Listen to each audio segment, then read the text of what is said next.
Our planet's biggest and meanest supervolcanoes are waking up. When they erupt, you'll surely notice it, even if you live thousands of miles away from the epicenter. Scientists are worried we might not have enough time to prepare and deal with the consequences of a supereruption. There's some volcanic activity close to the Italian city of Naples. And no, it has nothing to do with the famous Mount Vesuvius, but with another volcano. This one is harder to see as it doesn't have a tall peak like Vesuvius. But don't let this bad guy trick you. It could be way more dangerous than its giant neighbor. It does have a huge crater that's about 8 miles wide. This volcano is called Campi Flegrei, and it's actually one of the largest volcanoes in Europe, sitting under the town of Pasquale. So, Campi Flegrei erupted 39,000 years ago with a bang so massive it spread ash across the whole Mediterranean region. It also caused the temperature to drop by over 16 degrees Fahrenheit across Eastern Europe. It was the biggest volcanic eruption in Europe in 200,000 years. Since then, Campi Flegrei has had smaller eruptions, and the last one happened in 1538. Now the area is full of small craters, hot springs, and bubbling pools, and they're all proof that this volcano is still very much alive and brewing something. Since the early 2000s, the ground in the giant crater and the town nearby have been slowly rising by about 1 to 1.5 inches every year. There were at least 150 earthquakes that shook this supervolcano lately. In May 2024, there was a 4.4 magnitude in the area, the biggest in the last 40 years. Residents had to leave their homes and camp outside, fearing there would be more earthquakes. No one knows how Campi Flegrei is going to behave in the following months or years, but the authorities are organizing evacuation exercises to prepare the population just in case. The Italian volcano looks like an innocent kitten compared to the real giants like Yellowstone. For a volcano to deserve the title of a super one, it must be able to produce catastrophic scale eruptions and eject huge amounts of magma, ash, and volcanic gases. The Yellowstone giant meets these criteria. Even though it moves from time to time, the Yellowstone supervolcano hasn't erupted for 640,000 years. But when it does wake up, it might erupt with incredible power, about the same amount as 10 huge nuclear power stations can produce. Under the ground, beneath Yellowstone, there's a super hot area full of molten rock called magma. As more magma moves into a big space called a magma chamber, the ground above starts to swell or rise. When the magma cools down, the ground falls. Between 2004 and 2009, the ground at Yellowstone rose by almost 10 inches, but then it started to slowly go back down in 2010.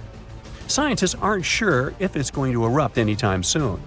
There's also another big volcano called Long Valley in California that has been active since 1980, and it can be a really big threat. Scientists studying this supervolcano found out that before its biggest eruption, 760,000 years ago, the buildup may have taken less than a year. Now, that's bad news, because a supervolcano eruption can have a huge effect on the world, like the eruption of the Toba volcano in Sumatra around 74,000 years ago. It became the biggest volcanic eruption the Earth had seen in 28 million years. It covered parts of Indonesia, India, and the Indian Ocean with a thick layer of volcanic debris, almost like a 6-inch blanket. The amount of rock it spewed out was like stacking nearly 3 million Empire State Buildings. The giant crater it left behind can still be seen from space. All the ash and gases shot up into the air and blocked some of the sunlight. It caused a volcanic winter that lasted about 6 to 10 years. Some scientists think this eruption might have even affected early humans. Around the time Toba erupted, the human population took a sharp dip, and there were far fewer people. Some say this is why all modern humans come from a small group of survivors. According to the Toba catastrophe theory, most early humans in Europe and Asia didn't survive the cold and harsh climate after the eruption, but a lucky group lived through all that in Africa. Not all scientists agree with this idea, and some archaeological and climate records show a different story. Another volcano that changed the world in a big way was Mount Tambora in 1815. The next year went down in history as the year without a summer. It was cold and rainy, and there was snow and frost even in the middle of summer, especially in Europe and North America. This happened because the volcano sent out a lot of sulfur dioxide into the sky, which spread all over the world and made the planet colder. When Tambora erupted, it caused huge tsunamis that smashed homes and took the lives of around 10,000 people. Afterward, about 80,000 more people passed away because of the consequences the eruption had caused in the world. The cold weather ruined crops, so food became really expensive. And because horses were the main way people traveled, the cost of oats that they ate went way up too. Some people even think this led to the invention of the bicycle in 1817 as a new way to get around. The eruption made the Earth colder for about 3 years. Now, even though the Tambora eruption was so powerful, Krakatoa, another volcano in Indonesia, stole the show when it erupted in 1883. It was just easier to spread information about it through telegrams and photos. Its final blast was the loudest recorded sound in history, and people could hear it on 10% of the entire Earth's surface. The eruption started a tsunami, with waves about half as tall as the Statue of Liberty. Now, if we only had 12 months to prepare for a supervolcano eruption, it would be really hard to store enough food and get ready. But don't panic just yet.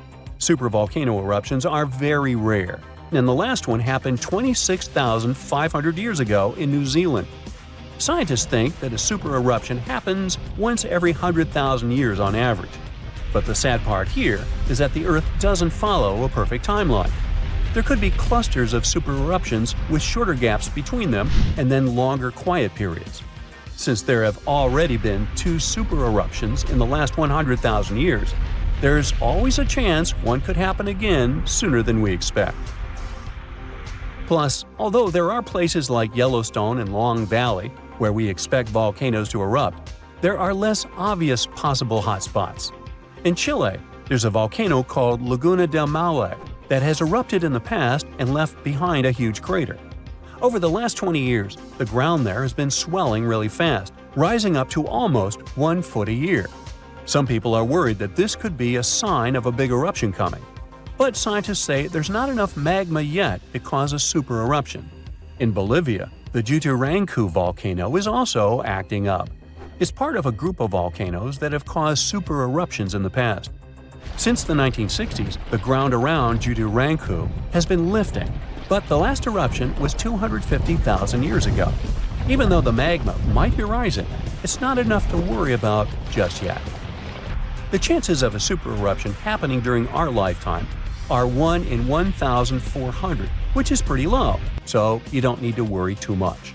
But just like someone wins the lottery every week with very small chances, a super eruption could happen sometime in the future, and when it does, we'll need to be prepared. Phew, you could finally send that last report for the day and breathe out. The weekend is around the corner, but just when you're about to hit send, you're alarmed by the low rumbling under your desk. Is it the light rail passing by? Unfortunately, that's not the case. It's a volcano speaking. What, here? In Arizona? That's right, the ground keeps shifting under Arizona, reminding us that Earth is alive. No panic though, let's arm ourselves with some context. 20 American states have extinct, active, and dormant, currently sleeping, volcanoes. Among such states, you can find California, New Mexico, Nevada, Utah, and Colorado. On the bright side, Arizona's volcanoes are dormant at the moment, but it doesn't mean they won't go off in the near or not so near future. Now, how about traveling to Arizona to check the traces of its active volcanic past? They dot the desert landscapes of this state like spots dot a Dalmatian. There are entire volcanic fields southwest of Phoenix, east of Douglas, near Flagstaff, north of Kingman, and near the Mexico border. The most worrying thing about these fields is that even though they're not active at the moment, eruptions in this region might happen every 1,000 years or so. Well, the time seems to be up.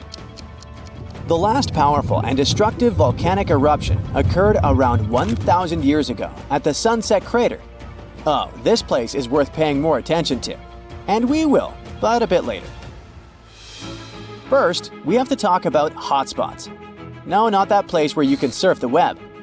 In our volcanic context, a hotspot is a place where insane amounts of heat melt the overlying crust, Earth's thin outer layer, and form volcanoes. This heat rises from the mantle, which is located between our planet's dense, superheated core and the crust. Want to see an example of this type of volcanism? Welcome to the Hawaiian Islands. The Big Island has its active volcanoes because, at the moment, it's situated on top of the Hawaiian hotspot. The older Hawaiian Islands were once there too, but later they drifted off towards the northwest. It happened because that's where the oceanic crust on top of which they sat, namely the Pacific Plate, moved. Now, look at the world's ocean basins. Yes, they're literally dotted with islands that sit on top of hotspots, like Hawaii, Iceland, Samoa, the Galapagos. Those are probably the most famous examples. But don't think that continents can't host hotspots. They can, but those are far less common. One of the most famous continental hotspots is, I bet you know it. Yep, the one beneath the Yellowstone caldera. By the way, the caldera is a vast volcanic crater, especially one formed as a result of a massive eruption that led to the collapse of the mouth of a volcano. The Yellowstone hotspot is basically the creator of Old Faithful and the rest of the hot springs and mud pots for which the national park is famous. Speaking of Old Faithful, let's make a small detour and pay more attention to this wonder of nature. It's one of the most well-known geysers in the world. People have been coming from all over the globe to see it for more than a century. The cool thing about this geyser is that the likes of it can only form under very specific conditions. That's why they're pretty rare. Magma under the surface superheats pockets of underground water. The pressure there keeps growing until it eventually pushes the water upward with immense strength. A certain volcanic rock with a high silica content lines the tunnel through which this water escapes. Basically, it creates a unique pipe that can withstand unbelievable pressure and heat created by the water erupting above the ground. Old Faithful was the very first named geyser in Yellowstone. If you come to visit it expecting the thing to erupt every hour on the hour, you're gonna be disappointed. On average, Old Faithful erupts every 91 minutes or so, which isn't that bad either. Plus, you can download a special app which will provide you with the approximate time of the next eruption. But be very careful while visiting and stay away from the site. The water erupting from the powerful geyser reaches 204 degrees Fahrenheit. The steam is even more scorching, up to 350 degrees Fahrenheit. It's hot enough to bake a cake. But let's get back to our volcanic hotspots. Scientists still don't clearly understand why there aren't many hotspot volcanoes on continental crust. One reason might be that the continental crust is much thicker than the oceanic crust, which is about 4 times as thick on average. Another reason could be that most of Earth's crust, about 2/3 of it, is oceanic. This means that there's less continental crust for hotspots to form under. Now, I bet those of you living in Arizona will appreciate the following info. We'll talk about a volcanic field right in the heart of this state, the San Francisco Volcanic Field. That's a massive area filled with over 600 volcanoes. Yes, they're mostly small, but it doesn't make them any less impressive. They're scattered across 1,800 square miles in northern Arizona, a giant territory. Interestingly, scientists are still debating about whether this volcanic field is actually sitting on top of a hotspot. But one thing they agree upon, the volcanoes in this area get younger as you move east. And this pattern matches up with the North American plate moving west over what could be a stationary hotspot beneath the surface of our planet. Cool, huh? The volcanic hullabaloo in that area started around 6 million years ago. So, in geological terms, it's relatively young. As for the most recent eruption, it happened less than 1,000 years ago. The Sunset Crater, which I mentioned before, the one near Flagstaff, is the most famous vent from that eruption. The Sinagua people had to leave their homes at Wupatki Pueblo because of the eruption.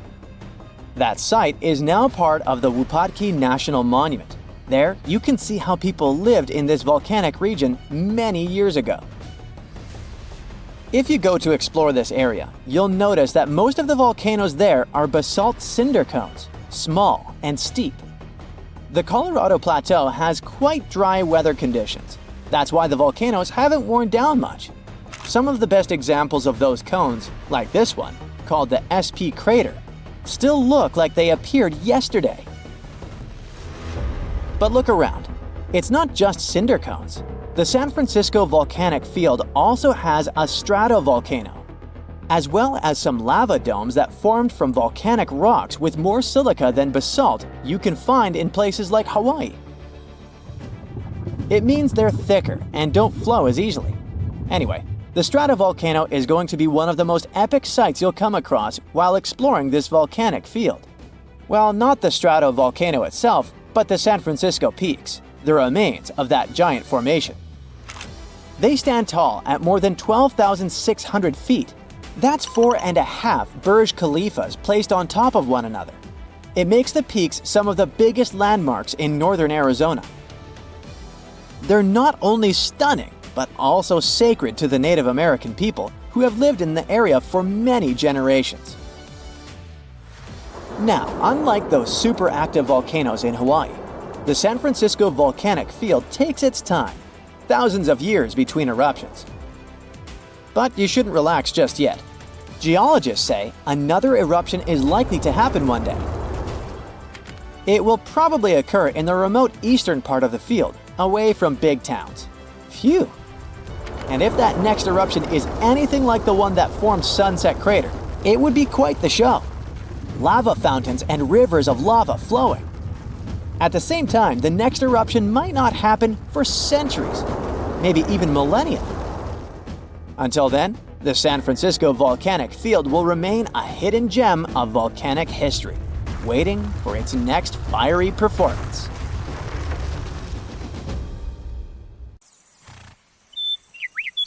On September 16th of 2023, without warning, the Earth began to hum. A low, strange vibration reverberated through the crust. This set off seismic alarms all across the globe. For 9 days straight, the planet was pulsing with this horrifying rhythm, and scientists had no idea what was going on. Meanwhile, the total disaster was happening in Greenland. It wasn't an earthquake. They knew that much. They could tell it by the rhythm. Since we all live on giant tectonic plates, they constantly move and slide on magma like icebergs on water. Sometimes, as they move, they can rub against each other or collide or break. In any case, all this causes an incredible release of energy that sends shockwaves through the ground. That's when we feel the ground literally shaking, and it's what we call an earthquake. These vibrations we feel are called seismic waves. Seismometers pick them up as pings or rumbles. In a typical earthquake, they create a bunch of different frequencies. It's a crazy chaotic mix of low and high frequencies, like smashing every piano key. What was weird about the Greenland event is that the signals weren't like that at all. It was a steady, single-frequency vibration, as if some ancient machine was stirring beneath the Earth. It's like one piano key being struck over and over, creating a doom-like, repetitive sound. Turns out, what they were hearing wasn't the noise of tectonic plates going wild. It was a phenomenon seismologists had never seen before. The days passed, and the mysterious noise just kept going. The vibrations repeated every 90 seconds, echoing around the world. The hunt for answers was growing more desperate. Seismologists had no idea what they were dealing with. They had to gather a huge international team of 68 people from 15 countries. All these scientists were gathering seismic data, satellite images, and doing some advanced math for several days, until they finally realized who the culprit was. Water. It all happened in a remote, desolate region of East Greenland. This place is full of fjords. narrow inlets of the sea between high cliffs, kinda like deep water-filled valleys surrounded by towering rocky sides. In this area, surrounded by jagged peaks and icy waters, the air was still. The landscape seemingly frozen in time. Nothing here changed much for years. Until one day. A colossal landslide has unfolded in the Dixon Fjord. One of those steep mountainsides towering over the fjord at almost 4,000 feet high collapsed in a massive landslide. Picture a huge chunk of this mountain crumbling and crashing down into the fjord below. This sent a deluge of rock and ice crashing into the water. The impact was just apocalyptic, 882 million cubic feet of debris. That's enough ice and rock to fill 10,000 Olympic-sized swimming pools, or 10 Great Pyramids of Giza. And all this nightmare hurled into the water with such force that it kick-started a tsunami about 360 feet high, taller than the Statue of Liberty, into the air. What's crazy is that this incredibly powerful wave was trapped in the fjord by narrow cliffs, unable to escape. It's like water sloshing in a closed bathtub. For 9 days, the mega tsunami continued to churn through it. That's why we heard this endless hum. It was a rhythmic back and forth of the water slamming against the walls. The shockwaves were rippling deep into Earth's crust, vibrations so strong that they were picked up by seismometers around the globe. This was a phenomenon so rare, so unprecedented, that it left scientists stunned. It turned out to be a perfect storm of elements. A glacier, weakened by years of warming, could no longer bear the weight of the mountain above. This collapse was inevitable, and the chaos literally shook the Earth to its core. And people often hang out in this area with cruise ships passing by. We're lucky that no lives were lost in the disaster. It was a close call though. A tourist ship stranded in the area just 2 days before narrowly escaped the tsunami's reach by pure luck. But it doesn't mean there were no losses. The waves destroyed a nearby Inuit site, which was there untouched for over 200 years. They also swept away the huts at a research station that were about 43 miles away.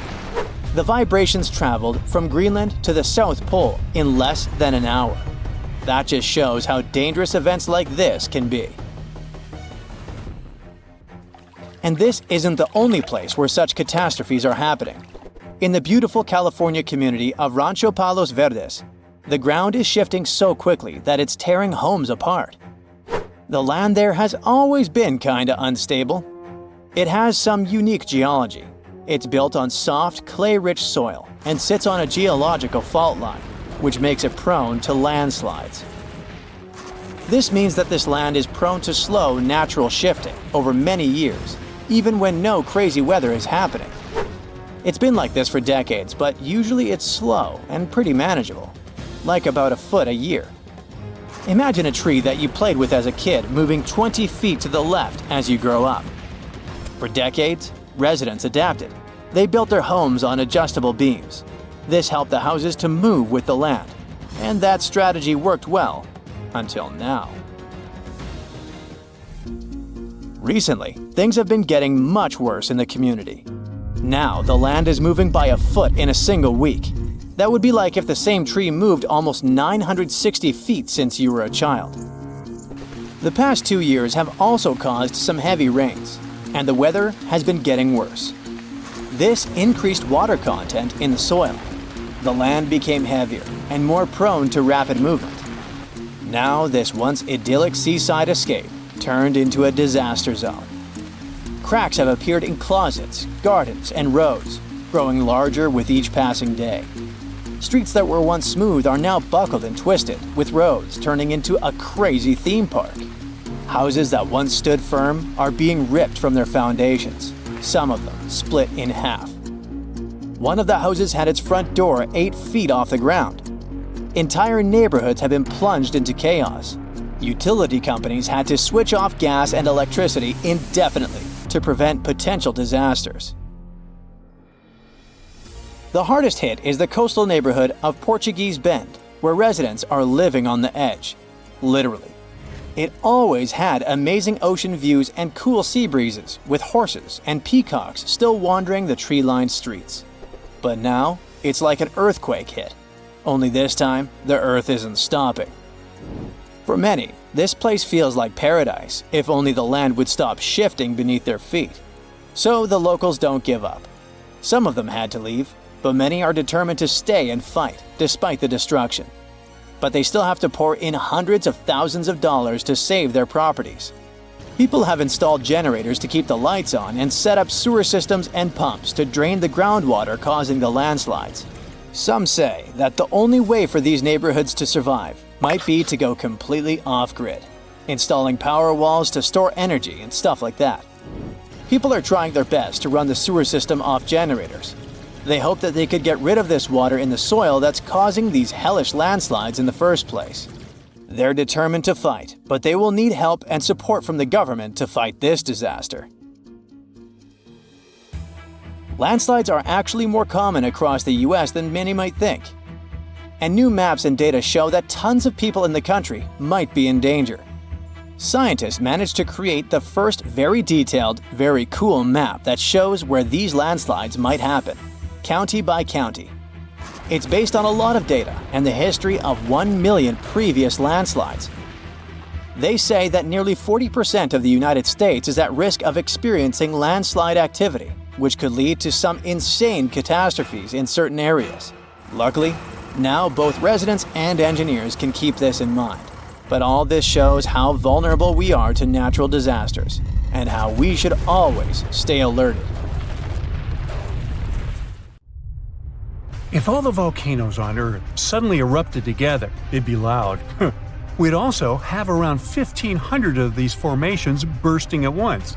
Now normally it's just 10 to 20 volcanoes that are active each day. But what would the world look like if they all blew their tops simultaneously? Geologists think it wouldn't be pretty. Even if only the land volcanoes erupted together, it would set off a chain reaction way worse than anything we've ever seen before. The two big problems would be ash and volcanic gases. While the explosions in lava would be damaging for people nearby, the real danger lies in what happens next. A thick layer of ash would cover the planet, blocking out sunlight completely. No sunlight means no photosynthesis, which means crops would fade away and temperatures would drop considerably. And all this ash cloud could remain in our atmosphere for up to 10 years. Now, ash aside, there's also acid rain to worry about. Volcanic gases like hydrochloric acid and sulfur dioxide would mix with the atmosphere and fall back down as acid rain. This type of weather would harm the groundwater and ocean surfaces. Even if humans would find a way to survive up to this point, we'd have no corals and no other sea creatures around. Scientists have seen similar events in Earth's history at a smaller scale. Big volcanic eruptions have been linked to mass extinctions. When Mount Pinatubo erupted in 1991, it cooled parts of the world for 2 years. But the extra carbon dioxide from these eruptions could also heat the planet, the same way we turn our stoves to broil for that extra crispy layer on our casserole.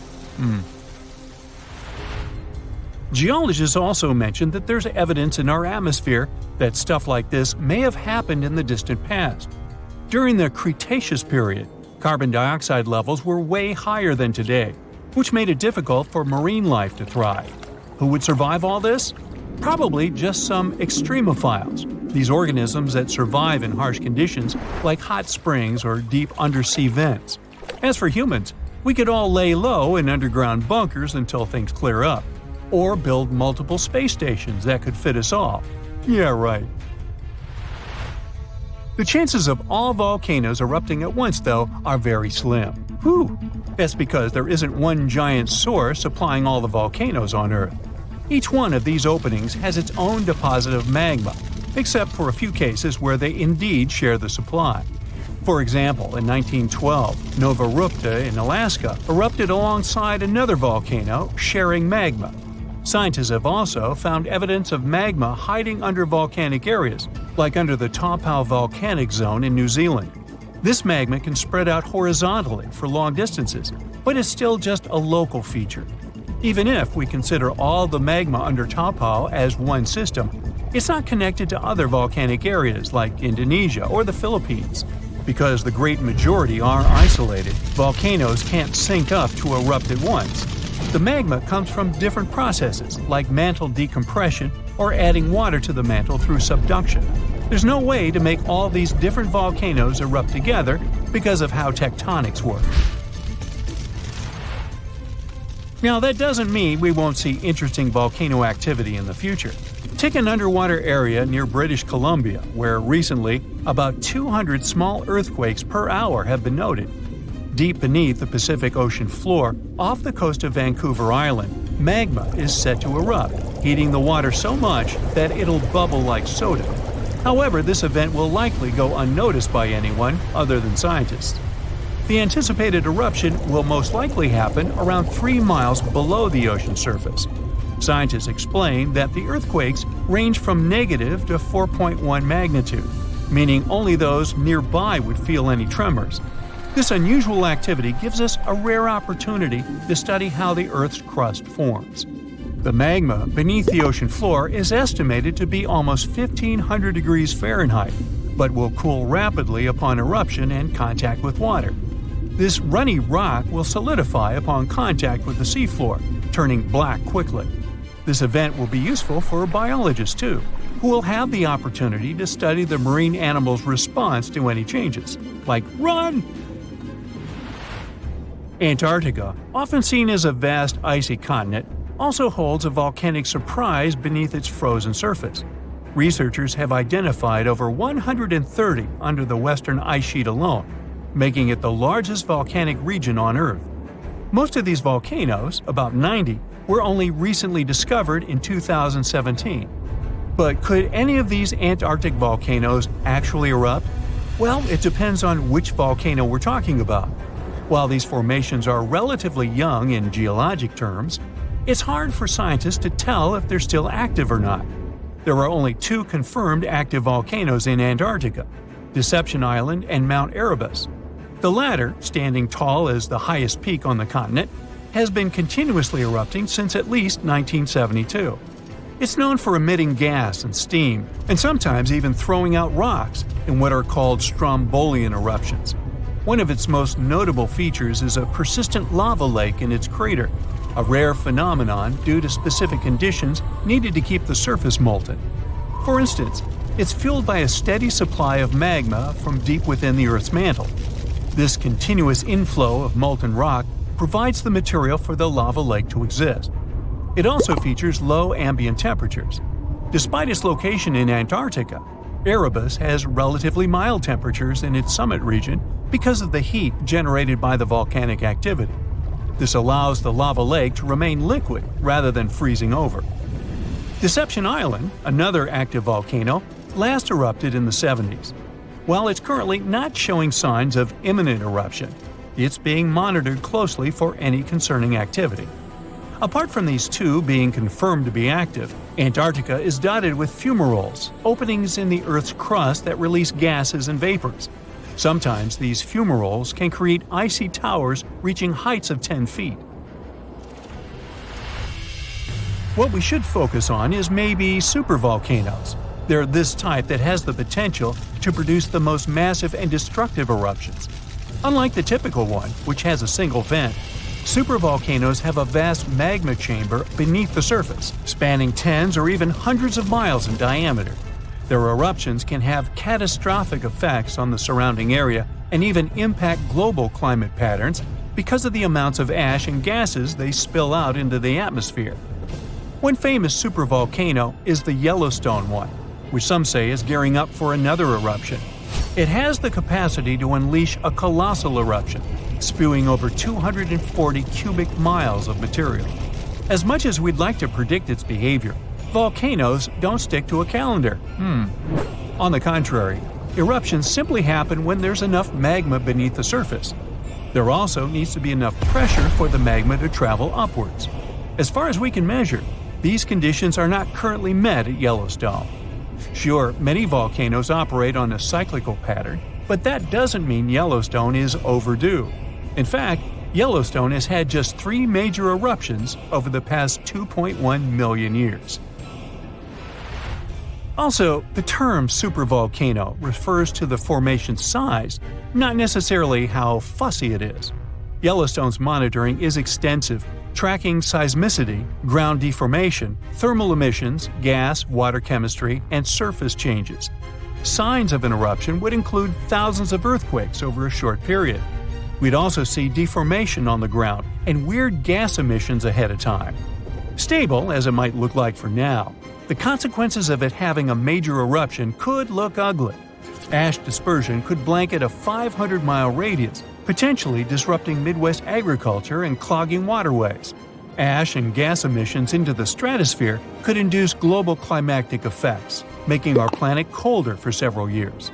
And yes, we've seen some research that it shows there's more liquid molten rock under the Yellowstone volcano than scientists believe. But that doesn't translate to imminent danger. Whoa! Earth's surface is shaking. Long cracks split the ground open. Lava rivers are rapidly flowing down the slopes. Deafening noise is filling the air. Rocks and other debris are flying high up. Clouds of volcanic gas and ash cover the sky. Now, this is not a plot of a blockbuster disaster movie. It's what happens when supervolcanoes decide to erupt. But this is likely not the scenario that will take place when the world's largest volcano, Mauna Loa, decides to finish its long nap. In 2021, scientists were sure it would happen soon, but so far, nothing. The volcano's seismicity keeps increasing and then going back to normal. But you never know when this giant will finally come back to life. That's why experts have been monitoring geological activity on Hawaii's largest island for quite some time. The Big Island of Hawaii is made up of 5 volcanoes, including the most active on the planet, Kilauea, and the largest, Mauna Loa. This gigantic thing makes up almost half the landmass of the island. And what lava Kilauea emits in one day, Mauna Loa could spew out within 20 minutes. That's what it did in 1984. While Mauna Loa's smaller sibling has been throwing tantrums for a while, the giant has been slumbering ever since its last eruption. But very recently, the Hawaii Volcano Observatory has recorded more than 200 mini-earthquakes below Mauna Loa. It likely means an increased flow of magma down there. Good morning! The volcano might be waking up. Or not. If Mauna Loa did suddenly erupt, lava flows could reach the ocean and the most populated and touristy places, like Captain Cook, very quickly, in a matter of hours. In 1984, the last time the volcano erupted, lava got as far as the outskirts of Hilo on the other side of the island. That's where a campus of the University of Hawaii is found. Luckily, people had a few weeks' warning to get ready for the disaster. These days, locals have special go bags ready with the most important stuff, including documents and money. Such precautions can come in handy in case of an emergency evacuation. Even though most Mauna Loa eruptions have so far only affected the summit area, several of them sent lava all the way down to the ocean. And you never know how powerful the next eruption will be. Now, what is the highest mountain on Earth? Mount Everest, you say? Well, it depends. From seafloor to the summit, Mauna Loa is 1,000 feet taller than the famous Himalayan peak. The volcano is so big, it makes the Pacific plate it's sitting on literally slump under its weight. Scientists say that when this monster of a volcano erupts, the volume of lava coming out per unit will be life-threatening. Over its recorded history, Mauna Loa has been erupting regularly, almost every 6 years. And even though the last eruption of the volcano occurred about 40 years ago, scientists are certain it'll happen again. Now, remember the scene I showed you at the beginning? Well, you can relax. It's not likely to happen with Mauna Loa. The thing is, big island volcanoes, including Mauna Loa, aren't very volatile. That's because they're shield volcanoes. These volcanoes got such a name because they aren't really very high and resemble a warrior's shield placed flat on the ground. Shield volcanoes get formed by very fluid lava. It travels farther and forms much thinner flows than lava erupted from a stratovolcano, which is conically shaped and tall, like the infamous Krakatoa in Indonesia. So if, or should I say when, Mauna Loa erupts, there probably won't be ash clouds and tons of debris. The most dangerous thing will be lava. Since Mauna Loa is a shield volcano, its lava is extremely fluid and voluminous, which allows it to flow far and fast. Using theoretical vent maps, experts from the Hawaii Volcano Observatory have made charts of possible lava flows. They're kind of worried about earthquakes clustering at high rates. It likely means that lava is on the move under the surface. 500 to 600 earthquakes per day are a serious reason to be on high alert. On the other hand, it doesn't necessarily mean a disaster or inevitable eruption. Around a decade ago, several earthquakes that happened at the same time signaled that something was happening under Mauna Loa. But an eruption didn't occur. Instead, half the volcano shifted a bit to the south. This way, it probably gave more room to magma, so that it had enough space to stay beneath the surface. Now, let's get back to the catastrophic eruption we saw at the beginning of the video. That's what often happens when a supervolcano erupts. Those are volcanoes that have at least once had an eruption with a volcanic explosivity index of 8, which is the largest recorded number on the index. Supervolcanoes are often extremely large, with no cone at all. That's because they're typically the remains of gigantic magma chambers that once flared up, leaving behind a caldera. They're usually found over hot spots. Supervolcanoes can produce super eruptions, and when they do, they blow more than 240 cubic miles of ash, molten rock, and hot gases up into the air. In other words, 4 super eruptions could fill the Grand Canyon to the brim. Supervolcanoes get formed when gigantic volumes of scorching hot magma are trying to escape from deep underground. This magma rises close to the surface but can't break through Earth's crust. That's why a huge pressurized pool of bubbling magma gathers at a depth of only several miles. The pressure keeps growing because more magma is trying to get to the surface, until, bam, a super eruption occurs. The most recent super eruption happened in New Zealand. Well, when I say recent, I mean around 26,500 years ago. Nah, I wasn't around then. That's when a supervolcano beneath the surface of Lake Toba spewed into the air more than 300 cubic miles of ash and pumice. Imagine 500,000 Great Pyramids of Giza flying up at the same time. That's how incredibly powerful that eruption was. But the most exciting and confusing thing about the eruption was that the Toba volcano simply didn't go off like many others. At first, everything was going as usual.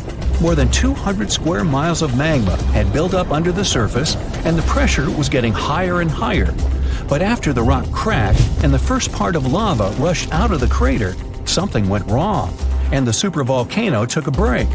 Only several months later, the disastrous eruption shook the ground, and thousands of tons of lava, rocks, and ash flew high into the atmosphere. But the age of supervolcanoes isn't over. The most infamous of them all is probably the one in Yellowstone National Park.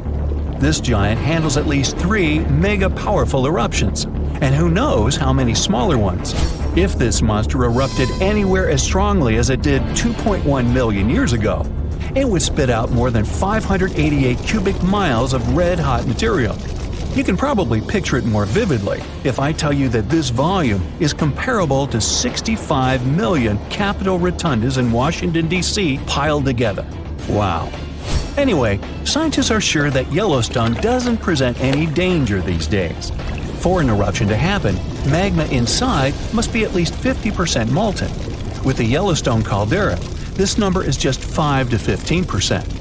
But of course, Yellowstone isn't the only supervolcano on our planet. There's also New Zealand's Toba you already know about, Japan's Eri Caldera, California's Long Valley, Indonesia's Toba. Any of them can one day produce a super eruption.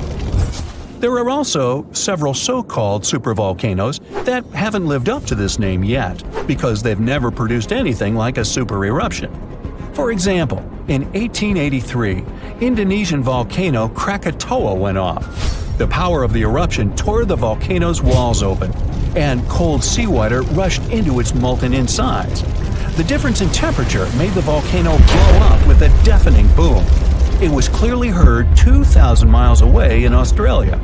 It earned the blast the title of the loudest sound in history. But even though the consequences of this event were truly catastrophic, it still turned out not powerful enough to be called a super eruption. When we think of active volcanoes, one region comes to mind: the Ring of Fire in the Pacific Ocean. 3/4 of Earth's volcanoes sit within this belt. Compare the area to Australia, which doesn't have any volcanic activity. The old continent of Europe is also calm, or at least we like to think so. Can you guess what the most active volcano in Europe is? If you thought of Mount Etna on the island of Sicily in Italy, you were right. The volcano has erupted about 200 times and has been far from sleeping in recent decades. The last time this happened was in August 2023. The highest mountain in the Mediterranean is 500 million years old. But in Iceland, there is a much younger volcano. It sprang into action on the 10th of July 2023. In the afternoon, 3 fissures appeared in the ground on a peninsula in the southwest of the island. This was at a base of a small mountain peak. Its name means Little Ram in the local language. The volcano spewed molten lava high into the air. There were also gas plumes in the area. But the scientific community wasn't surprised by the event. They already knew about the volcanic area that stretches between the cities of Reykjavik and Keflavik. Its name is hard to pronounce. Hey, I want to buy a vowel. It had already erupted during the previous 2 summers. This activity came after 8 centuries of dormancy. In the days leading up to the latest eruption, seismologists, the scientists who study earthquakes, recorded over 12,000 tremors. When the ground opened up in July, the fissures were over 1.5 miles long. The following morning, 2 of them closed. All the lava was now coming out of the last fissure. It grew into an elongated cone, the simplest shape of volcano we are all familiar with. The lava soon filled a large crater. It grew almost 100 feet tall during the first week, and it is still growing. On the night when the eruption started, lava spread out in all directions. Its cinders set ablaze the dry moss in the vicinity. Local authorities closed off the surrounding area. There were toxic gases from the volcanoes and smoke from the burning moss. Firefighters flocked to the area. After a week, they proclaimed the area safe. Visitors soon came to witness the birth of Europe's youngest volcano. This form of tourism is quite developed in Iceland. People come from all over the world to watch active volcanoes. The land of fire and ice is home to more than 130 volcanoes. Some 30 of them are active. Now, I know what you're thinking right now. Is volcano tourism safe? In Iceland, it is. The country's authorities research and constantly monitor all of the hotspots. The island is dotted with several dozen seismic stations. These help researchers accurately predict future eruptions, and emergency services are accustomed to these sorts of events. They can quickly cordon off danger zones. This is what happened in 2010. A volcano in the south of the island, the name of which everyone struggled to pronounce, erupted. It spewed out a plume of steam and ash that was 7 miles high. This wasn't a fun time to be an air traveler. Winds carried the enormous plume southeast toward northern Europe. Many countries closed their airspace for several days for safety reasons. The volcano erupted in March, but the Earth was shaking from January the same year, so seismologists knew that an eruption was approaching. When it comes to the continent's youngest volcano, the tourist infrastructure is already there. Visitors can leave their cars at a designated parking lot. Then they go on a 5-hour-long trek. This leads to a viewing deck. Tourists are so close to the epicenter that they can feel the heat haze from the crater. The sight is the most impressive at nighttime. Safety is never a concern. Scientists regularly chart out hazard maps that outline the borders of lava fields. This way, visitors who stick by the rules are never in harm's way. More than a week after the eruption started, a section of the crater collapsed. Lava flowed downhill west of the volcano. This majestic smoldering hot river is slow-moving lava. Scientists categorize it as an AA type. The term is Hawaiian. It describes basaltic lava that has a rough and brittle surface. The flow is composed of broken lava blocks that are called clinkers. They fall off as the substance flows. This reveals red-hot areas. The cooler sections of lava are gray and black in color. When it moves forward, it produces a distinctive sound like shattering glass. Nearly a month after the eruption of the new volcano, we got aerial footage of an interesting phenomenon. A tornado formed directly over the lava flow. This occurs due to the high temperatures in the area. When the conditions are right, a column of heated air can easily turn into a mini tornado. Scientists observed a similar event happen during the 2018 eruption of Mount Kilauea in Hawaii. The lava fields of Europe's second-largest island tell the story of the creation of Iceland. It sits above the place where the North American and Eurasian plates meet each other. Tectonic plates are huge rocky chunks of Earth's most outer layer. There are roughly 20 of them. They rest on a partially molten layer of rock. All the lava we see on the surface starts its journey here. You could say that these plates float on molten rock. Their boundaries are unstable, so when two plates grind past each other, they release tremendous amounts of energy. The formation of volcanoes is one result. These are places where the molten rock travels upward to the surface. Iceland began to form some 60 million years ago. The tectonic plates under the ocean drifted apart. Enough lava piled up on the surface to create solid ground. This ancient rock is under the waves today. As new lava reaches the surface and cools down, it pushes the old rock away from the center of the island.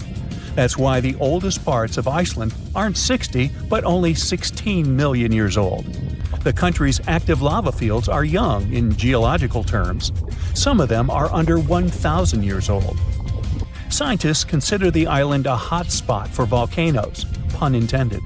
Nearly a third of the basaltic lava that reaches the Earth's surface in recorded history came from Icelandic eruptions. Fissure swarms, like the ones before the 2023 eruption, cover 30% of the Nordic country. For this reason, only a quarter of the island is inhabited. Norse Vikings were the first people to settle in Iceland at the beginning of the 10th century. Nature threw them a loud welcoming party. Just a few years after their arrival, they witnessed one of the greatest volcanic eruptions in history. Vikings came from a region without volcanoes, so they had no clue as to what was going on. Today, Icelanders are used to such events. This is good because their homeland is entering a new era of volcanic activity. Volcanologists suspect that recent events are an introduction to decades of more frequent eruptions. The peninsula that is home to Earth's youngest volcano is just 17 miles southwest of Iceland's capital city. It's been dormant for a long time. Present-day eruptions there are a reminder that the natural processes that created Iceland are still ongoing. Recently, scientists discovered that there's a historical link between volcanic eruptions in the north of Europe and glaciers. Our planet went through at least 5 major ice ages. These were exceptionally lengthy periods when the average temperature on Earth dropped. The result was the expansion of ice sheets across northern Europe and North America. The last ice age ended some 10,000 years ago. Researchers are still trying to fully understand how these glacial periods affected volcanic activity. They suspect that the sheer weight of all that ice disrupts the flow of magma underground.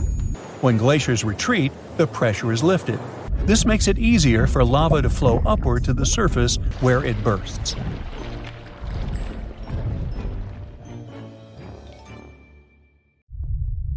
So this huge volcano, everyone thought to be extinct, woke up and spat out a black ash cloud 50 miles high. That's about 9 times as tall as Mount Everest. Located in what is now Indonesia, the powerful Krakatoa had caused huge tsunamis that rocked over ships as far away as South Africa. It also changed the temperatures around the world for several years. The volcanic island of Krakatoa in the Sunda Strait was likely born thanks to another major eruption several centuries ago. It hadn't erupted for at least 200 years before 1883. So the first tremors and blasts in May of that year came as a total shock to people living nearby. Then ships sailing through the busy water passage started reporting clouds of ash above the volcano. It went quiet again for a while, but they could still see ash above it. The eruption culminated at the end of August. It was so powerful that it shattered the island into fragments. Witnesses heard the sound produced by it in Australia, around 3,000 miles away. They described the noise as the roar of heavy cannons. Some say it was the loudest sound ever heard. During the next 5 days, the pressure wave from the eruption traveled around the globe 3.5 times and was seen on barographs on different continents. Hot avalanches of ash spread down the volcano as far as 25 miles away at crazy speeds. They ruined the surrounding islands and took 36,000 lives. Tens of thousands more drowned in tsunamis that happened after the volcano had collapsed into the caldera. Over 100 coastal villages on Java and Sumatra were completely wiped out. All this made the waking up of Krakatoa one of the most devastating in the entire recorded history. The Earth's crust is like a giant puzzle, made up of massive pieces known as tectonic plates. These plates are constantly sliding against each other over the mantle, which is the molten layer beneath. Indonesia is right in the middle of the so-called subduction zone. Here, the Indo-Australian plate collides with part of the Asian plate as it moves northward. As the oceanic plate dives down, it gets heated up, and you've got the perfect recipe for a volcanic hotspot. Krakatoa had 3 peaks, each serving as an exit door for a massive magma chamber beneath it. During a previous eruption, debris blocked one of these exits, and the pressure built up beneath. When Krakatoa finally blew its top, the blast split the magma chamber wide open. The eruption led to a so-called volcanic winter. Krakatoa had sent 6 cubic miles of rock, ash, and debris into the atmosphere. They created a thick veil that surrounded the Earth. The particles scattered sunlight, and the troposphere below cooled down. The effect stayed strong for several years. The Northern Hemisphere experienced colder-than-average temperatures, and in some regions, summer temperatures didn't rise to typical levels. Southern California received a record amount of rainfall in the months following the eruption. The sky became darker in different parts of the world for years afterwards. The sunsets, for many months, turned into a spectacular show of red and orange. One astronomer supposed it was the source of the inspiration for The Scream by Edvard Munch. The painting shows exactly what the sky over Norway looked like after the eruption. It also produced a rare type of halo called Bishop's Ring and a volcanic purple light at night. For several years after Krakatoa had blown up, the moon looked blue and sometimes green. That's because some ash clouds were full of particles large enough to scatter red light, only letting other colors pass. Someone even witnessed lavender sun and night-shining clouds. Krakatoa became the first scientifically well-recorded and studied eruption of a volcano. Between the moments the first clouds of ash were seen by a ship passing by and the disastrous eruption, scientists managed to organize geological expeditions. They studied the volcano and gathered samples of volcanic rocks. It became useful for understanding volcanic activity. Krakatoa was sleeping tight until the 1920s, when some locals noticed a column of steam and debris spewing from the collapsed caldera. Within weeks, the rim of a new cone sprang up above sea level. After a year, it was a small island named Child of Krakatoa. It continues to erupt, but fortunately without serious consequences so far. In April of 1815, Mount Tambora unleashed a massive eruption, wreaking havoc on the Indonesian island of Sumbawa. It destroyed homes and claimed 10,000 lives. Another 80,000 perished because of diseases that spread in the aftermath. The following went in history as the year without a summer. Cold, wet conditions wrapped Europe and North America in an unexpected chill. It became the coldest in at least 250 years. In the summer of that year, the temperatures dropped the most. Crops didn't grow, livestock didn't survive, and famine took over Western Europe and North America. New England had snow and terrible frost in the summer months. Food prices went up. Oats for horses became a luxury. Some people say it even inspired the invention of the bicycle in 1817. Scientists used early data and climate models to see if it was all because of the Tambora eruption. They compared the data to similar years. They showed that precipitation was around the same, but the temperatures were much warmer. When they introduced the volcano into the scenario, they got the exact data for the year without summer.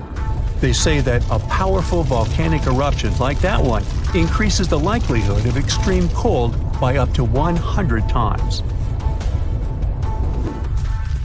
The explosion of the Toba supervolcano on the island of Sumatra around 74,000 years ago became the Earth's largest volcanic eruption in 28 million years. Parts of Indonesia, India, and a slice of the Indian Ocean got a cozy blanket made up of 6 inches of volcanic debris. It spat out a volume of rock comparable to almost 3 million Empire State Buildings. The crater it had left behind is still seen from space. All the ash and volcanic gases that sprang into the atmosphere because of the eruption partially blocked the sunlight.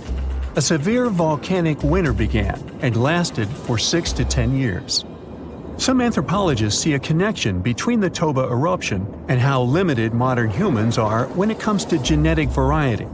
Around 74,000 years ago, exactly when the Toba erupted, there was a population nosedive. That's why all modern humans trace their roots back to a tiny group of survivors. The Toba catastrophe theory proposes that most early humans in Europe and Asia didn't make it through the post-eruption climate chaos. Instead, a lucky, genetically limited bunch found their safe haven in Africa. But archaeological and paleoclimate records disagree with this theory. Benjamin Black from Rutgers University and his team set out to crack the code and discovered a hidden paradox. Maybe we were peering through the wrong climate lens. They ran 42 different climate model simulations, varying the magnitude of volcanic emissions, time of year of the eruption, background climate state, and eruption column height to see what climate disruptions the Toba eruption might have caused. There was a significant drop in temperatures in the northern hemisphere in the first year after the event, up to 18 degrees Fahrenheit. The southern hemisphere, where the early humans were settling, didn't go through a rough cooling that could have affected them all. The most significant eruptions that can seriously change the world's climatic patterns come from supervolcanoes like Yellowstone or Mount Toba. Luckily, these erupt very rarely, about every 100,000 years or more. Still, climate scientists study volcanic eruptions to understand and explain short periods of cooling in the history of our planet. Every few decades or so, a volcanic eruption lets out a substantial number of particles and gases. Some of them will block enough sunlight to start a brief global cooling period. Nothing like the real volcanic winter, but still felt across the globe. The latest super eruption of Yellowstone occurred 640,000 years ago, and it was long before Homo sapiens saw the light of day. But we were around during another, no less devastating natural disaster. This super eruption took place on the island of Sumatra around 74,000 years ago. That's when an erupting supervolcano wreaked havoc on huge territories, sending up plumes of debris and ash that spread for thousands of miles and caused temperatures on the planet to plummet. The effects of this super eruption were visible as far away as southern Africa. Experts believe they could have impacted early humans there. By the time the volcano erupted, our ancestors had already been using stone tools and had likely known how to produce yarn. And some specialists even think that the Toba super eruption was so powerful it could push our ancestors to the brink of extinction. They claim that Toba might be the largest volcanic eruption to occur on Earth within the last 2 million years. The eruption disgorged so much pyroclastic rock, it would be enough to cover the entire United States to the depth of a one-story house. About a third of that deposit piled up on northern Sumatra, while a lot more ended up beneath the floor of the Indian Ocean. The super eruption left an elliptical crater lake around 60 miles long. The caldera is so large it's hard to feel that you're indeed in a volcano. Pumice deposits from the eruption remain in the canyon walls and go deep below the ground. There aren't many arguments about the amount of pumice and ash involved in this disaster. At the same time, experts aren't sure how much sulfur ended up in the atmosphere. Even some sulfur layers in the polar ice could be potential candidates, but so far, scientists haven't found any connection between them and Toba. But let's get back to the dramatic impact the super eruption had on early humans. It turns out some not only survived but even thrived after this natural catastrophe, at least judging by the artifacts they made during and after the eruption. The disaster might not have posed a serious threat to those of our ancestors who took refuge along the coast. Genetic evidence hints that modern humans descend from a few thousand people that ventured out of Africa around 60,000 years ago. Why just a few thousand? According to some experts, the rest of our ancestors could have been devastated by the Toba eruption. After all, the supervolcano spewed out 1,000 cubic miles of dust and rock in a flash, leaving a scar in the ground that was dozens of miles wide. All that dust and sulfur Toba sent into the atmosphere potentially cooled the surface of our planet, which led to the appearance of glaciers and the lowering of Earth's sea levels. And since Toba might have had an important role in shaping humankind, scientists have been working hard trying to understand precisely how early humans reacted to this disaster. In 2011, several researchers found an enigmatic soil sample in South Africa's Pinnacle Point, an archaeological site overlooking the Indian Ocean. This sample contained some volcanic ash. After examining the layer, they found more than 400,000 artifacts left by early humans. Those ranged from heat-treated stone tools to signs of fire and animal bones. Based on this finding, the team suggested that early humans on the South African coast thrived after the eruption, living in that area for thousands of years and improving their tools. The region might have served as a refuge during and after the Toba eruption. A 2009 study suggested that the eruption could have lowered global temperatures by 14 degrees Fahrenheit. It would have made survival tough elsewhere in Africa. If there had been a volcanic winter, it wouldn't have been as cold along the coastline. On the other hand, newer studies claim that Toba spewed out so much sulfur into the atmosphere that the resulting aerosols could have stuck together, which would have limited their cooling effect in the long term. In other words, right after the eruption, temperatures would have plummeted, but only in some regions. And after 3 years or so, the effects of the eruptions would have calmed down altogether, becoming not dangerous to humans. Well, apparently, more research is needed. Meanwhile, let's figure out if we should watch out for any volcanoes these days. Last year, thousands of small earthquakes shook the ground near Iceland's Svartsengi geothermal power plant. Magma rose to the surface there, and now it has opened wide fractures slicing through the small town of Grindavik. The ground there is still swelling, and an eruption might happen with little notice. But of course, that's not all. Over the planet, 45 other volcanoes keep rumbling. For example, Italy's Vesuvius, that infamous thing that finished the city of Pompeii in 79 CE. Over the last 17,000 years, the volcano has experienced 8 explosive eruptions, followed by powerful pyroclastic flows, dense masses of super hot ash, lava fragments, and gases flowing at high speeds. The volcano's last eruption happened in 1944. Mount Rainier is one of the most dangerous volcanoes in the USA. Its high elevation, chemical composition, and proximity to Washington's Seattle and Tacoma suburbs, and the volcano's ability to produce massive pyroclastic flows make Mount Rainier a threat to consider. The heat from this volcano could potentially melt the ice and snow covering it, leading to rapid downstream flows of debris, mud, and rocks. The Novarupta volcano in Alaska's Katmai National Park and Reserve formed in a 1912 eruption, which was the world's largest in the 20th century. The volcano sent almost 7 cubic miles of ash and debris into the air. It also produced such a powerful ash flow that it created the Valley of 10,000 Smokes. Mount Pinatubo is located in a populated region in the Philippines. It became notorious after a 1991 massive eruption, which was the second largest eruption of the 20th century. More than 700 people lost their lives during that natural disaster. Today, more than 21 million people live within 62 miles of Pinatubo. Mount Agung, a continuously erupting volcano in Indonesia, had its last major eruption in 1963. It was one of the most tragic eruptions in the country's history. It lasted for 11 months, producing ashfall and pyroclastic flows that led to the loss of more than 1,000 lives and serious property damage. People saw ash plumes above the volcano throughout 2018, following the eruption in November 2017. Japan's Mount Fuji hasn't erupted since 1707. That year, a massive earthquake likely set it off.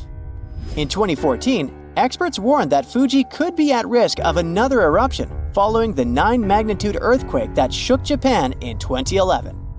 Experts believed the earthquake had raised pressure below Fuji. The eruption in 1707 sent so much ash and debris into the air that all this mass even reached Tokyo.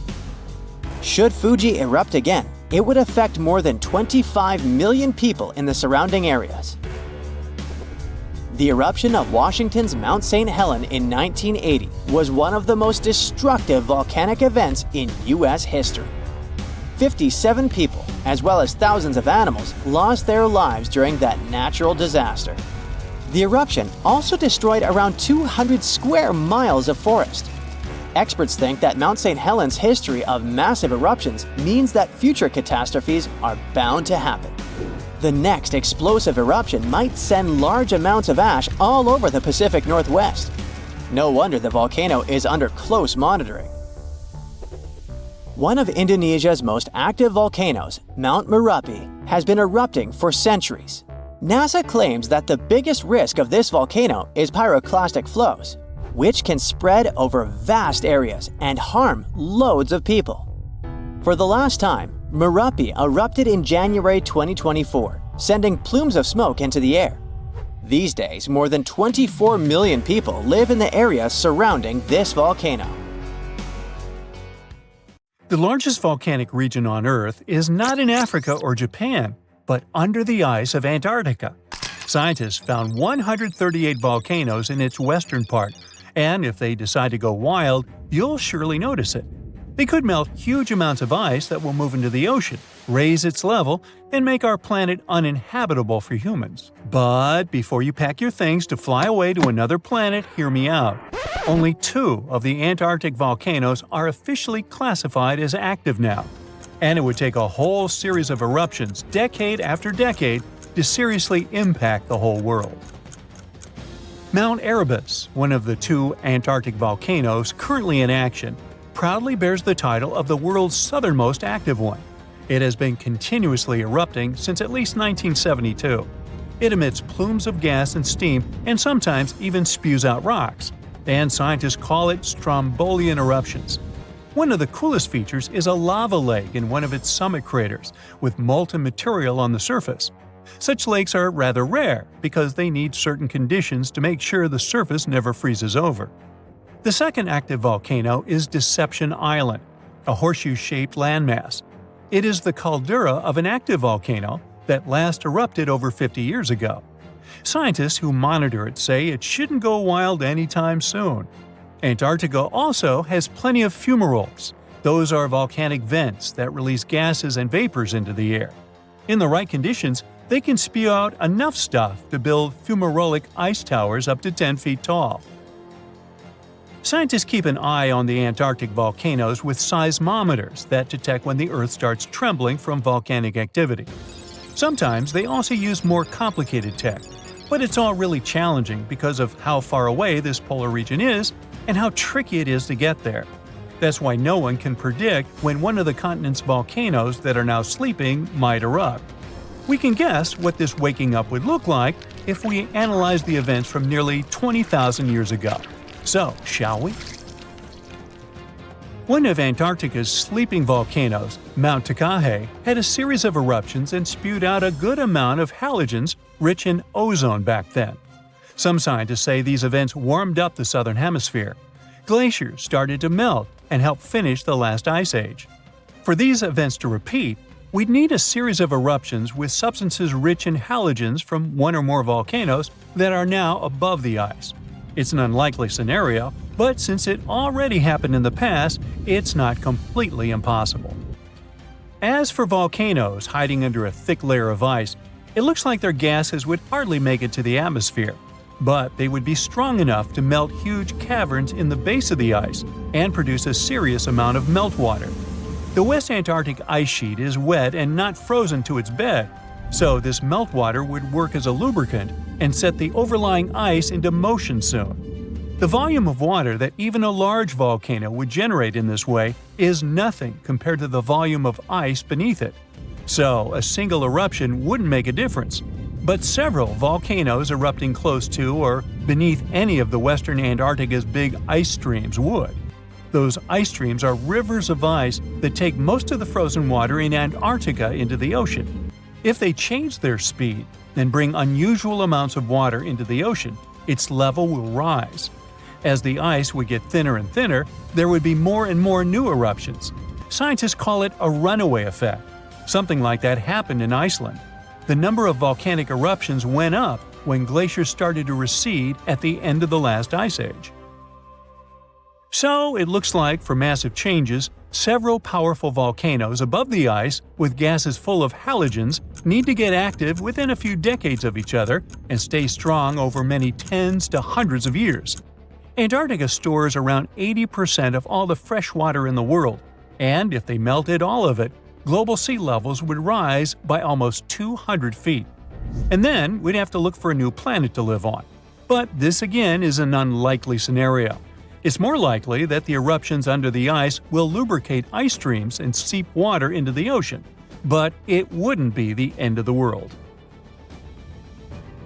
A super strong, super angry supervolcano could do it though, and it has already happened in the past. Over 200 million years ago, the world went through a major makeover with not one, not two, but 4 massive volcanic eruptions in huge pulses. The supervolcano called Camp had been erupting over and over for 600,000 years. It all happened in Wrangell, a large chunk of land that used to be a supermassive volcano stretching across what's now British Columbia and Alaska.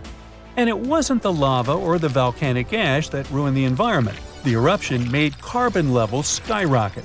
The planet would never be the same again. This volcanic activity might have helped dinosaurs grow from cat-sized critters into giants we saw in Jurassic Park. It kicked off a 2 million year rainy season. It made the whole world hot and humid, and the dinos just loved it. Researchers dug deep into sediment layers beneath an ancient lake in Asia to uncover these secrets. They found traces of volcanic ash and mercury, clear signs of those epic eruptions. There were carbon signatures showing huge spikes in carbon dioxide levels. It made the atmosphere toasty, and the rain poured down. So the bad news is, another eruption like this could happen. The supervolcano beneath Yellowstone National Park has been sleeping for nearly 70,000 years. But if it wakes up, it would be many times more catastrophic than the eruption of Mount St. Helens in 1980. It's considered the most disastrous volcanic eruption in U.S. history. It followed 2 months of earthquakes and injection of magma below the volcano that weakened and destroyed the entire north face of the mountain. The eruption column went 80,000 feet into the atmosphere and spread ash over 11 U.S. states and several Canadian provinces. The last Yellowstone eruption was 1,000 times greater than that. The ground above Yellowstone sits on a hot spot made of molten and semi-molten rock called magma. This magma stuff flows into a chamber beneath the park, about 4 to 6 miles down, making the ground puff up like a balloon. But then, as it cools down, the ground goes back to its usual state. Volcano watchers have been keeping an eye on this for a century. They noticed the ground lift up about 10 inches around 20 years ago, but since 2010, it's been going back down. The experts say we have no big eruptions on the horizon, so doomsday isn't coming anytime soon. But there's some underground activity going on lately which keeps us interested. Since humans haven't been around to witness every little thing Yellowstone does, it's kind of tough to say for sure what's brewing down there. Yellowstone has had some epic eruptions within the last couple million years. They happen like clockwork, with gaps of 600,000 to 800,000 years between them. The last big one was around 640,000 years ago, and it basically reshaped the entire landscape, spreading ash and debris as far as Louisiana. You can still see the aftermath of the last big eruption in the Yellowstone caldera today. Experts say a massive eruption like the last one is an unlikely scenario. We're more likely to see eruptions of steam and hot water or lava flows. When and with what force it will wake up remains a mystery to scientists. So, you might have heard that Yellowstone National Park is sitting on top of a giant supervolcano. That's the reason why the area can boast powerful geysers and hot springs. But it also means that underneath Yellowstone there is an enormous magma chamber. In 2015, researchers from the University of Utah found out that this chamber was much bigger than everyone had previously thought.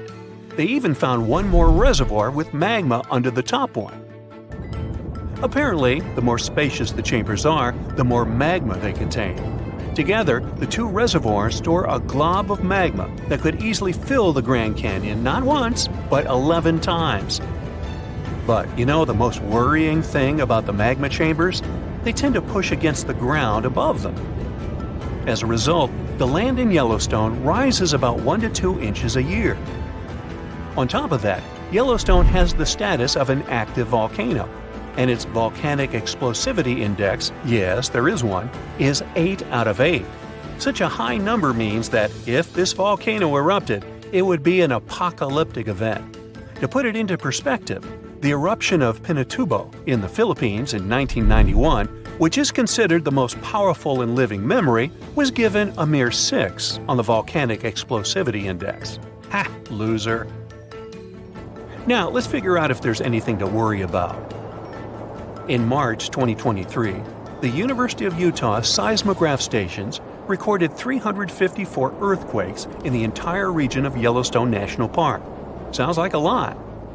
But keep in mind that the most impressive event of the month was a mini earthquake of magnitude 3.7. It was part of a swarm of 106 earthquakes that began on March 29th and continued until the end of the month. Yep, earthquakes apparently also come in swarms, so be aware. Experts say that Yellowstone's seismic activity is, well, kind of more active than usual, but it's really nothing serious. A geophysicist working at Yellowstone Volcano Observatory called Michael Pollan claims that the volcano won't erupt anytime soon. For this to happen, there must be enough magma ready to erupt beneath the surface. Whew. There should also be enough pressure to cause this magma to rise. But neither of these conditions exist today. According to the expert, Yellowstone is stable now. At the same time, Pollan and his team are keeping track of all kinds of underground activity, looking for warning signs of possible eruptions. Some of them can be the frequency of earthquakes and ground deformation.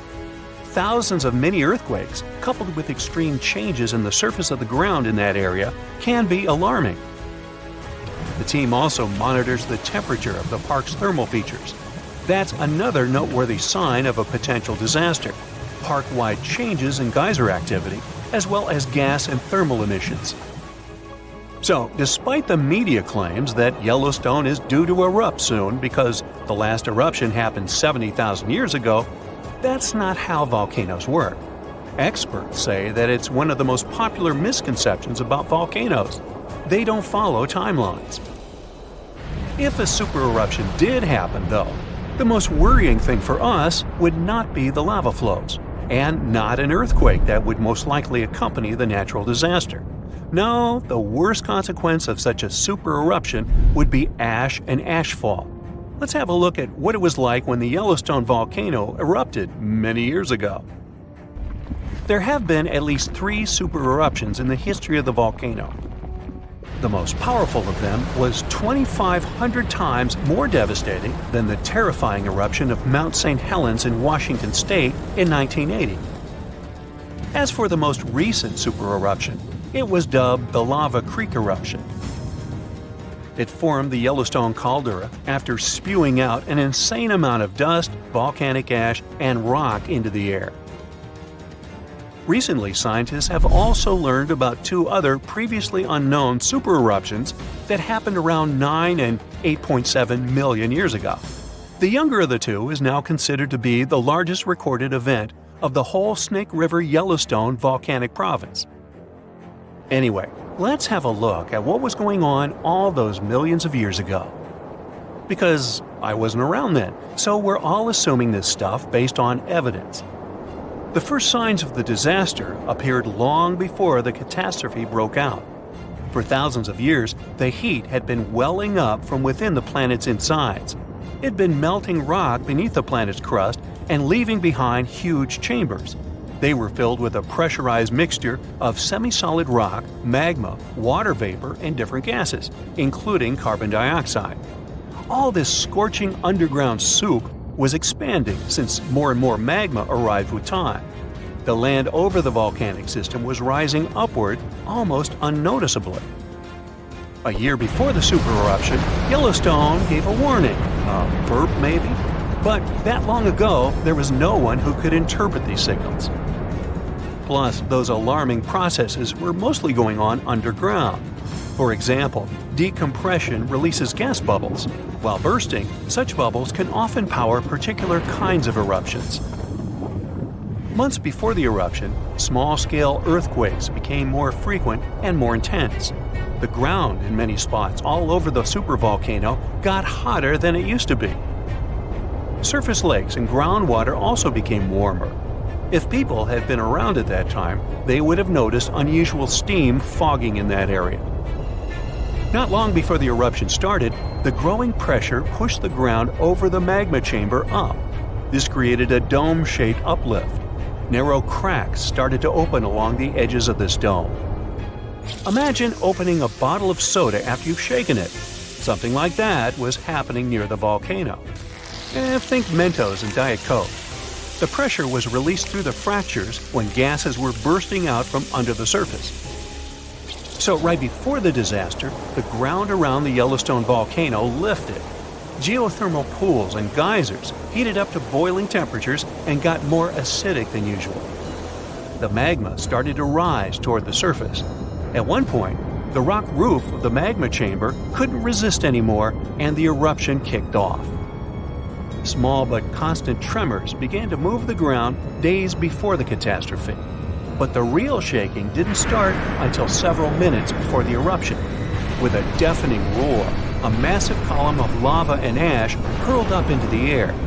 Within several minutes, a pyroclastic flow rushed across the area at a hurricane-force speed. Such a flow is a liquid mixture of half-solid lava pieces, volcanic ash, and hot expanding gases. It looked like an extremely hot toxic snow avalanche. With a temperature of about 1300 degrees, it was burning everything in its path. The volcano kept pumping ash for days on end. For all living creatures, ash fallout was one of the most dangerous consequences of the eruption. Volcanic ash turns into glassy cement within seconds of being inhaled. Most animals didn't have a chance to survive. Even thick trees started to collapse under the weight of this dense substance. It only took a couple of days until a thick layer of ash covered huge territories. After the ash got into the stratosphere, the temperatures all over the world started to drop. The eruption was rich in sulfur, which is an effective sunblocker.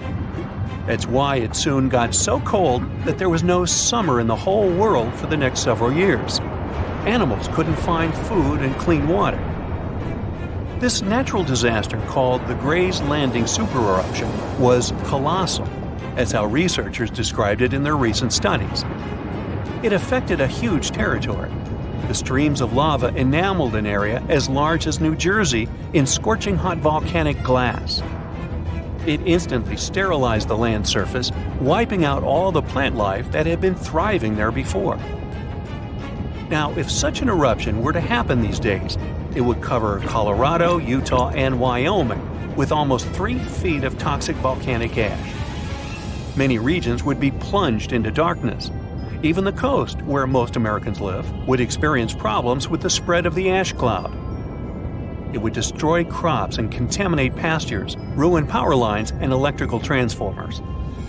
Well, so I'm sure you'll agree with me, it's a good thing that such a disaster isn't expected to occur anytime soon. Hey, we got enough other stuff on our plate.